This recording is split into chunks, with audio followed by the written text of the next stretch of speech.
What happened last night at the UN when the Chinese nationalists were voted out is perhaps the most important event in the history of the United Nations.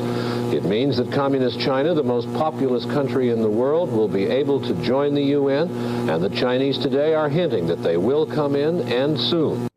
On October 25th, 1971, the United Nations voted to admit the Communist People's Republic of China into the UN and expel Taiwan from the body.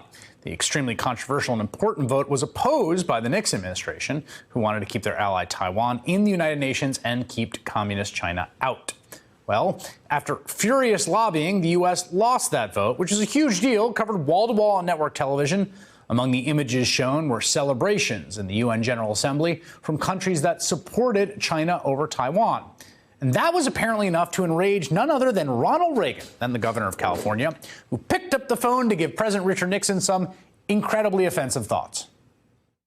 And last night, I tell you, to watch that thing on television, as I did, to see those monkeys from those African countries, damn them, they're still uncomfortable wearing shoes.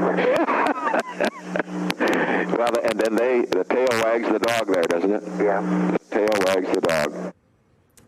If you couldn't tell by the hearty belly laugh Nixon gives Reagan in response to him calling African diplomats monkeys who just learned to wear shoes, he didn't seem shocked or disgusted by that little racist rant. No, in fact, Nixon loved Reagan's material so much, he picked up the phone and repeated the sentiment to his Secretary of State.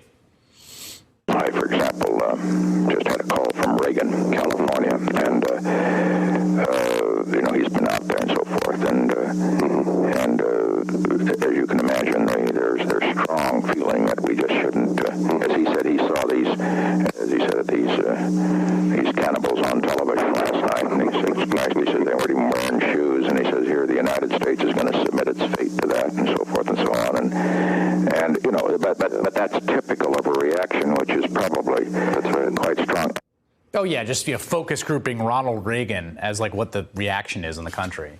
Reagan's racist sentiment didn't die on the phone with Nixon. It was repeated and spread throughout the administration. The only reason we know about the call between Reagan and Nixon now is just because it was just released by the National Archives.